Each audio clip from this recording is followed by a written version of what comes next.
81, mahasiswi Universitas PGRI Palembang. Baiklah, pada video ini saya akan melakukan wawancara pada guru sekolah dasar guna memenuhi tugas mata kuliah pendalaman materi PKN SD. Baiklah, sebelum wawancara, silakan Ibu perkenalkan diri terlebih dahulu. Assalamualaikum warahmatullahi wabarakatuh. Perkenalkan, nama Ibu Emi Natalia, tempat tugas SD Negeri 3 Bairangu. Baiklah, langsung saja ke pertanyaan wawancara yang pertama. Menurut Ibu, selaku wali kelas, kegiatan seperti apa yang bisa dilakukan bersama siswa di sekolah untuk mempererat persatuan dan kesatuan sesama siswa di kelas? Kegiatan yang bisa dilaksanakan pada saat kita melakukan kegiatan bersama siswa untuk mempererat persatuan dan kesatuan bisa dilakukan dengan kerjasama di sekolah. Anak-anak diberi tugas untuk melaksanakan kegiatan seperti gotong royong, kerja bakti, dan saling menghormati sesama teman yang ada di sekolah. Baiklah Bu, terima kasih untuk jawabannya. Pertanyaan kedua, menurut Ibu, bagaimana cara menerapkan norma kesopanan di lingkungan sekolah? Untuk menerapkan norma kesopanan yang ada di lingkungan sekolah, anak-anak diimbau untuk saling menghormati sesama teman sekelas dan menghormati teman-teman yang ada di luar kelas dan orang tua yang ada di sekolah, termasuk guru, orang tua, dan lain-lain. Selanjutnya, pertanyaan ketiga, selaku wali kelas, bisakah Ibu menjelaskan bagaimana pendapat Ibu tentang anak yang ingin bersekolah tapi tidak ada biaya, dan apakah peranan pemerintah dalam hal ini sudah maksimal? Untuk di daerah kita, alhamdulillah sudah maksimal karena adanya sekolah gratis yang ada di kabupaten kita. Sekolah gratis mulai dari tingkat SD, SMP, dan juga SMA. Dan ada juga namanya bantuan PIP, Program Indonesia Pintar, yang dapat dimanfaatkan oleh orang tua untuk membiayai pendidikan siswa. Terima kasih untuk jawabannya Bu. Pertanyaan keempat, menurut Ibu, strategi dan metode pembelajaran seperti apa yang akan Ibu gunakan agar materi kebutuhan warga negara dapat dipahami secara baik oleh siswa, khususnya anak sekolah dasar? Dalam pembelajaran tingkat SD, kita ada namanya metode tanya jawab, diskusi, dan pemberian materi secara langsung.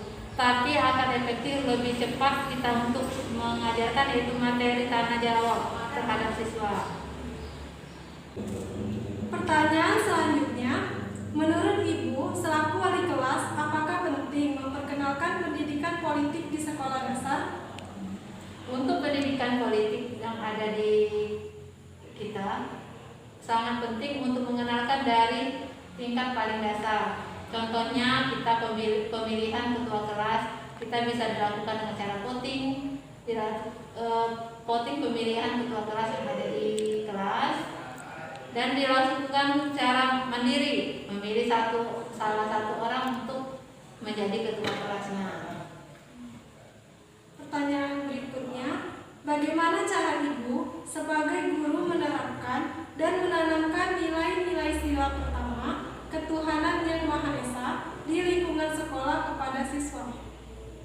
Untuk menerapkan sila ketuhanan yang Maha Esa pada sila pertama Pancasila, kita berupa wujud syukur kita kepada Allah dengan memanjatkan puji syukur kepada Allah dalam kehidupan sehari-hari. Sila pertama Pancasila, ketuhanan yang Maha Esa, berarti kita bersyukur atas nikmat Allah terhadap kita semua. Pertanyaan ke-8, globalisasi salah satu pengaruh dari pengetahuan dan kebudayaan yang ada di setiap penjuru dunia, sehingga tidak jelas lagi batas-batas dari suatu negara. Menurut pendapat Ibu, dampak negatif apa saja yang terjadi pada anak sekarang terhadap globalisasi seperti sekarang ini? Dampak globalisasi yang ada di negara kita termasuk dunia, yaitu adalah dampak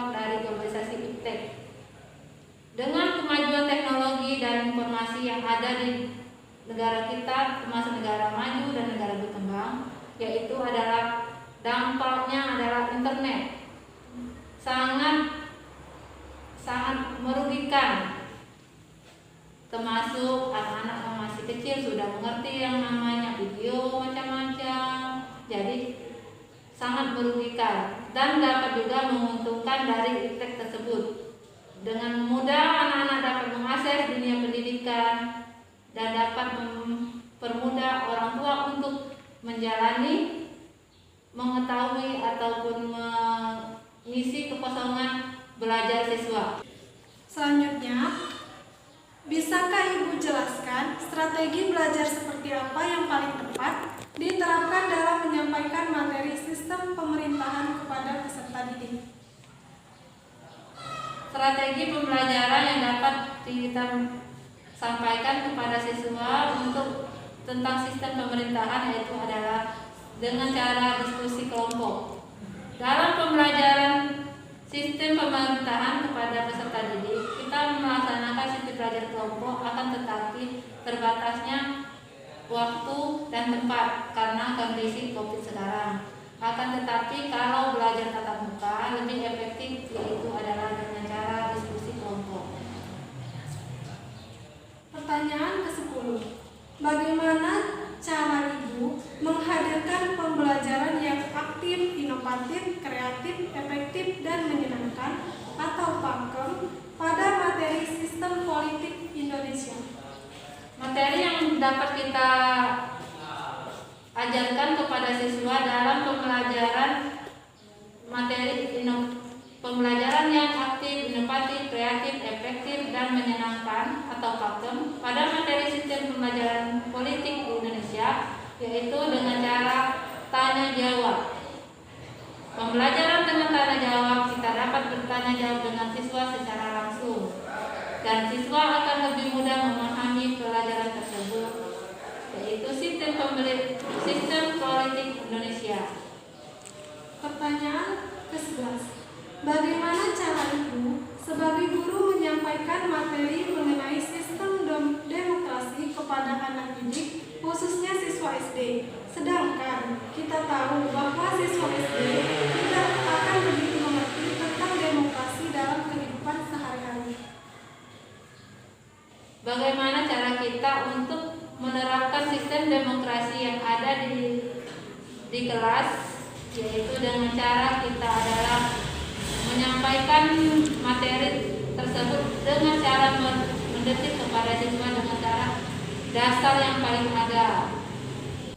Pertanyaan terakhir, menurut Ibu, strategi dan model pembelajaran apa yang sebaiknya digunakan atau diterapkan dalam mengajarkan pada anak didik mengenai materi tentang hubungan internasional, sistem hukum, dan peradilan internasional? Menurut Ibu, metode yang dapat diajarkan pada materi tentang hubungan internasional, sistem hukum, dan peradilan internasional ini adalah metode tanya jawab kepada peserta didik. Dengan menyampaikan metode tanya jawab tersebut, kita dapat langsung untuk mengenalkan sistem hubungan internasional, mulai dari kerjasama dalam bidang politik, ekonomi, dan sosial yang ada di dunia. Contohnya dalam materi tentang ASEAN, WHO, APEC, kita dapat melakukannya dengan cara sistem tanya jawab terhadap siswa. Baiklah Bu, terima kasih atas semua jawabannya. Berhubung semua pertanyaan sudah terjawab, maka berakhirlah sesi wawancara kita pada hari ini. Sekali lagi saya ucapkan terima kasih. Saya akhiri. Wassalamualaikum